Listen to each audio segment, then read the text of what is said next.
चलिए हम लोग शुरू करते हैं partnership. Let us start partnership today. It is a very important chapter eight many levels. Partnership एक ऐसा चैप्टर है जो 12th में भी काफ़ी इंपॉर्टेंट है। 12th CBSE बोर्ड में अगर हम देखें तो 35 मार्क्स का आता है। इसके बाद अगली क्लास में CPT की तरफ बढ़ते हैं।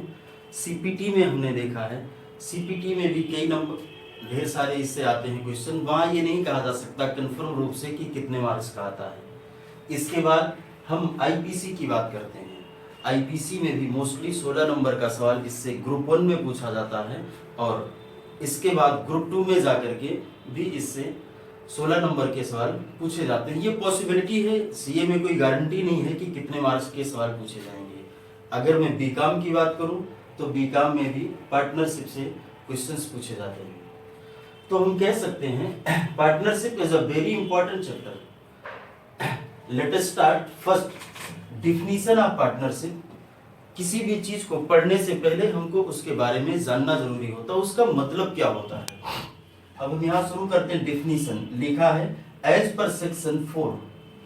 क्या सेक्शन 4 किसका? Section 4 the Indian partnership act 1932। मतलब पार्टनरशिप पर एक एक्ट बनाया गया जो कि 1932 में पास हुआ है।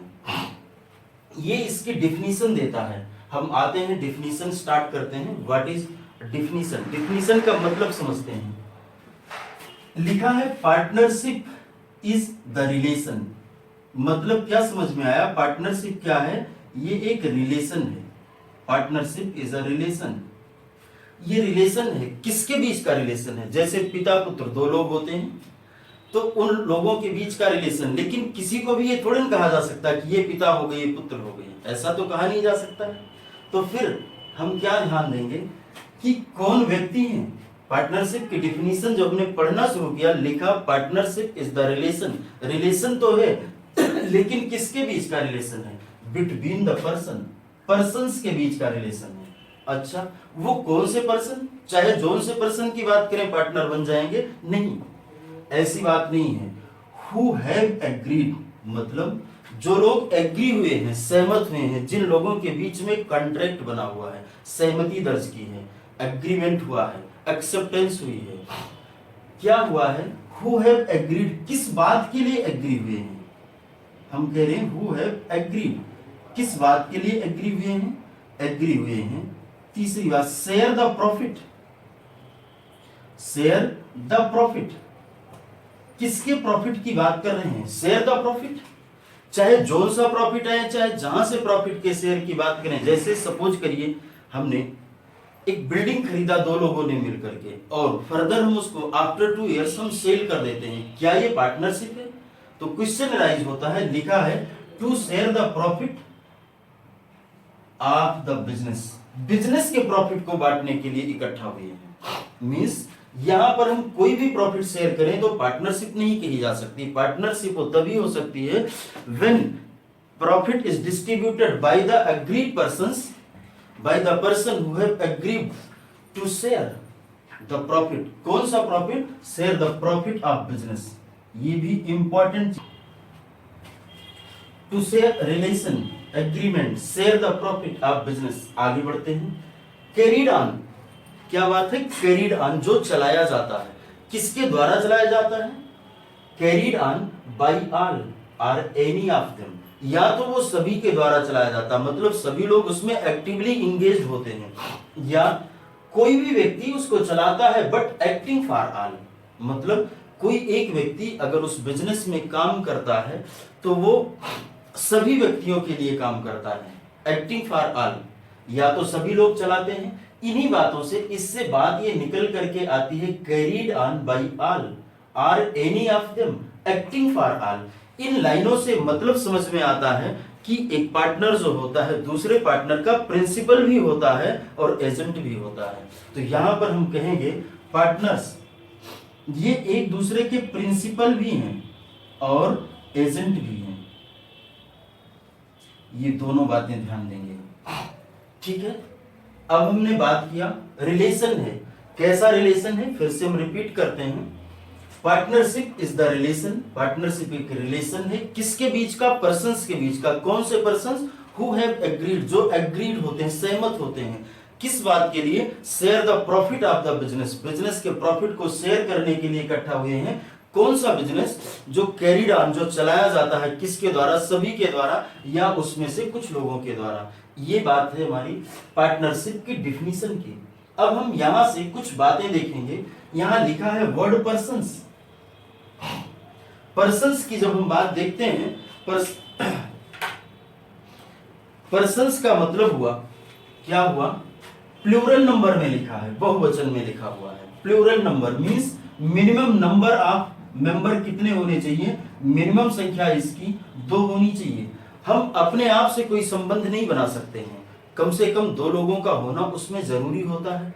तो सर क्या कोई मैक्सिमम नंबर की भी बात है? हाँ, मैक्सिमम नंबर भी होता है। अगर हम सभी लोग मिल करके पार्टनरशिप में बैंकिंग का काम करते हैं तो हम क्या कहेंगे?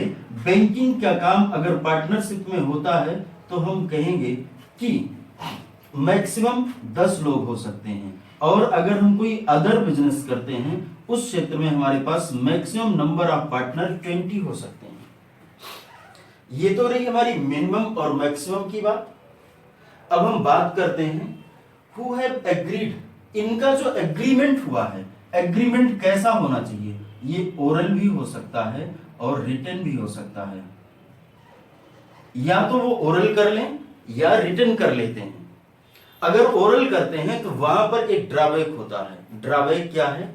इसमें ड्रॉबैक ये है कि वो फिर प्रूफ करने में कहीं दिक्कत हो जाती और हम उसका रजिस्ट्रेशन नहीं करा सकते हैं। वैसे इंडिया में रजिस्ट्रेशन मस्ट नहीं है, लेकिन for the sake of the business, for the sake of the partnership registration करा लेना चाहिए। इसलिए अगर डीड रिटन में हो तो ज्यादा अच्छी होती है।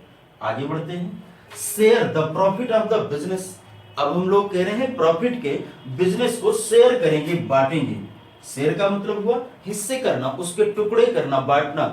कौन से लोग बांटेंगे? जो उसके पार्टनर्स हैं।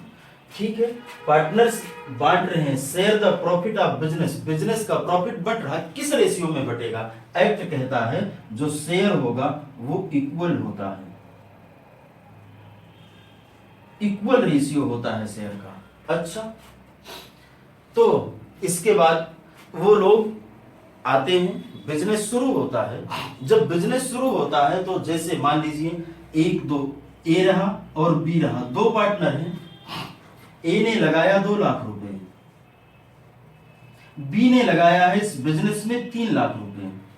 क्या इन दोनों को इंटरेस्ट दिया जाना चाहिए?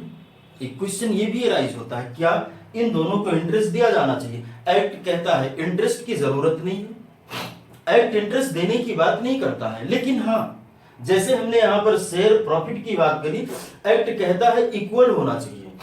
लेकिन अगर आप चाहें तो इस बात को बदल सकते हैं। कैसे बदल सकते हैं? डीड में लिख करके। ऐसे ही हम कैपिटल पर इंटरेस्ट की बात करते हैं, इंटरेस्ट ऑन कैपिटल,